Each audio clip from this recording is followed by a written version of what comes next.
I congratulate the organizers and the resource person. I was really impressed by the way how she spoke. Shri Prada Indrakranti madam, your understanding and the way, I'm sure that is really contagious, and that's why the students will be a lot benefited as well. I was asked to speak. When I was asked to speak in this forum, I was actually a little bit confused as to the forum has such great eminent scholars, and what would I be contributing? I'm still a learner, so in what way should I be contributing for this platform? So then it hit me that yes, from the perspective of Ayurveda, I can give a small understanding for the students who are pursuing this great science, who are starting to pursue this great science. So I thought I could give you a little bit of roadmap as to how the understanding occurs. We Ayurvedic physicians or Ayurvedic scholars usually take everything as a samprapti, be it a roadmap to swasthya or a roadmap to vyadhi. Okay, so when we say a samprapti, yes, even swasthya, that is health, can also, or a normal physiology can also become a samprapti. Okay, so it is a build-up process. So let me give you a simple explanation about how Manas plays an important part in the context of transferring the information. As we know that Manas holds a very important place in any understanding. And when we give the definition of yoga, we say that the control of the chitta vrittis or the functions of the mind itself is yoga, right? So it is one of the important definitions of yoga. So let us understand how this chitta vritti we can bring into action, so that it even helps you to grow better your knowledge system, or have a better understanding. And as you go on reading, you will develop a more better complicated or more complex binding to the information. So we have pancha panchakas, that is in the context of Indriyopakramaniya Adhyaya in Charaka Sutra Sthana, we get this very beautiful quotation that iha khalu panchendriyani panchendriya dravyani panchendriya adhishthanani panchendriya arthaha panchendriya buddhayoho bhavanti. So these are the five.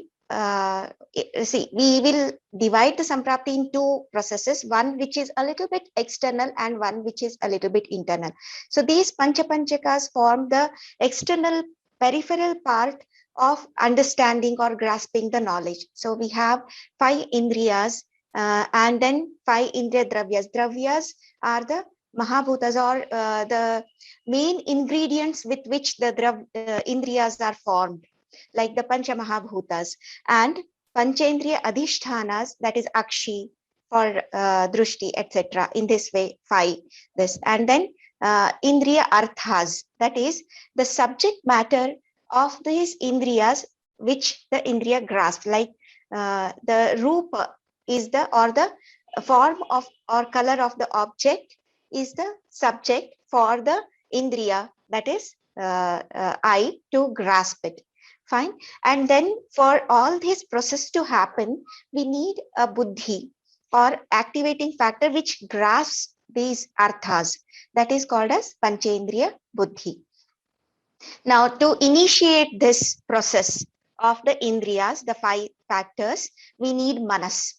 So manas is the activating factor. It is called as the ubhaya indriya, and it is also, of course, everybody knows that you have studied the manas, right? So it is the one which activates everything. It is atindriya. It is the one which there are multiple things. It acts very fast as well.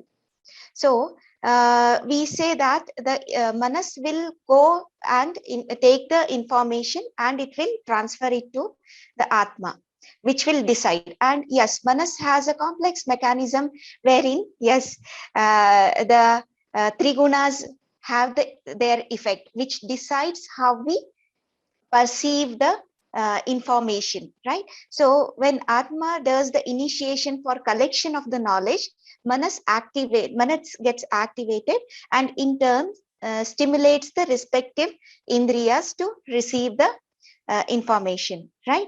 So yes, now coming to the another part of the getting the information, that is adhyatma dravya guna sangraha. Okay, so here manas, vishaya, buddhi and atma. So these are the dravya guna sangrahas. That is, we need these dravyas to have a proper understanding of the information. So samanaska indriya, when with the buddhi, what we have understanding with the three gunas may be affecting us, or the previous understanding, whatever memory we have, it takes in the information. Now this information with the previous information, anumana, etc., what we have stored in our mind, it can be of two variations. One, that is a samyak yoga.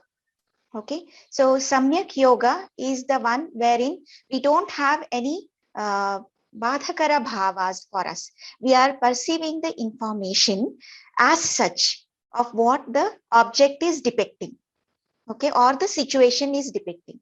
Or we can have that asamyak sanyoga. It is again of three types: hina, mithya or ati yoga. Fine. So I will not go into the details. Of course, you might have already studied under such a able teacher, but I wanted to highlight here, like when we go for dhyana, okay, dhyana also has the same pathway. The indriyas, instead of getting the information from outside, are introvert, and they start to understand the details of ourselves. Okay, so the same samprapti we apply to understand ourselves. And when we get the knowledge in this way, that knowledge has a better and like clarity. So we have to make sure that we are moving from tamas to rajas, and from rajas to sattva, and from there to become gunatita, and to have a unbiased and a proper pathway to the knowledge. So I congratulate all the participants who have taken up this course for initiating your path to become this what you say gunatita entity, to have a proper knowledge. And such a beautiful science as that of yoga shastra, I'm really what you say, I don't have words to explain my gratitude for involving me in this platform. So I end my talk here, and I thank you all very much for having me. Thank you.